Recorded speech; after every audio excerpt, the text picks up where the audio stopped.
Okay, so it is the 22nd of December. I can't remember how many of these we've done now, but I know that we're getting close to Christmas, so we've done a few. So this one today is one that definitely catches loads of students out. It's one that I've seen in the exam, and people have been getting marks for some, but some people are getting confused. So hopefully after today's, you'll remember it a little bit more. So let's begin.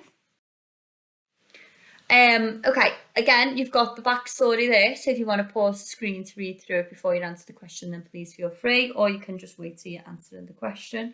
Again, don't forget, these case studies go through the whole exam and get pulled through, so you'll have a good idea of who the person is as you're going along and whatnot. So, your question today is describe 2 genetic diseases that may impact on an individual's development. It's worth 4 marks, and try and not get confused with other ones that we talk about being susceptible. Okay, so pause the screen now and have a go at today's exam question. Okay, so we are looking at the examiner's report. What I would like to firstly just say is that the bottom 2 do not accept conditions such as Down syndrome or colour blindness. BTEC now accept Down syndrome, so it is completely fine if you put that. Colour blindness, I've not had anything back about that this year, about them accepting it, so I would just stay away from that one. But I know Down syndrome they definitely accept. So award a maximum of 2 marks for each point, fully and accurately, depending with the links. So you'd have to put what it is, so a statement of what the genetic disorder is, and then an explanation of how it can affect.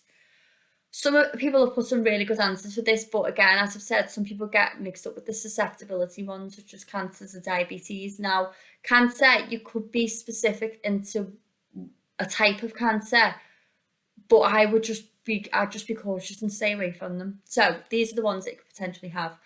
Cystic fibrosis, this is a disease that affects the lungs and digestive system, and a lot of people have really gone into this one saying how it could affect in life, such as unable to play sport, and that's a really good type of answer that you can provide.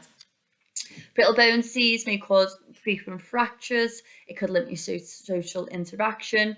PKU cause learning difficulties. Huntington's disease affects gait. Sickle cell can impact attendance at school and intellectual development. And then we've got Down syndrome. Accept any appropriate alternatives. So if you've looked at a couple more in class, you can have them, which is really good. So as long as you can remember the different ones, then that is fine.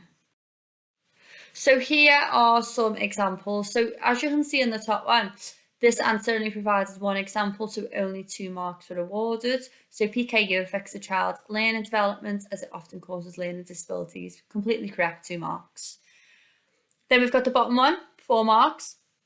Brittle bone disease, this is when you're missing a protein collagen in your bones. It can impact an individual's development because they could try and kick something, but because their bones are weak, they could break, meaning the individual isn't able to develop physically.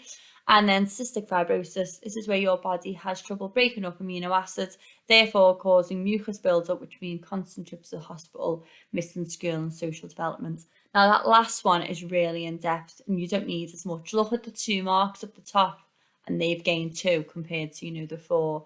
So top one, if they were to put 2 answers similar amounts with just basic what it is and how it affects, you still would have got the 4 marks, that one. Okay, so that's today's one. Again, please don't get confused with these and revise over these. My advice to you would try and remember at least 2.